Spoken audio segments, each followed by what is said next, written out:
గరిక అంటే చాలామంది ఇలా నిలువుగా పెరిగినది అనుకుంటారు. నిలువుగా పెరిగితే దర్భ, నిలువుగా పెరిగినది కాదు.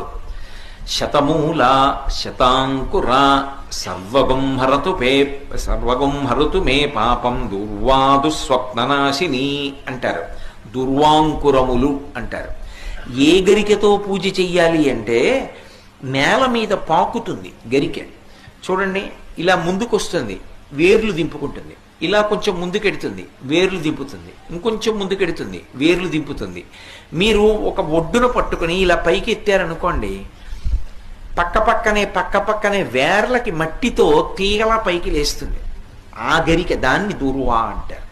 పైకి లేచిందనుకోండి దర్భ, అది కుష అంటారు. అవి దర్భల కట్ట కింద ఉపయోగపడతాయి. ఆ గరిక కాదు. ఏ గరికతో పూజ చేయాలి అంటే నిజానికి నేల మీద పాకిన గరిక శ్రేష్టం. అది ఎందుచేత అంటే వంశాభివృద్ధి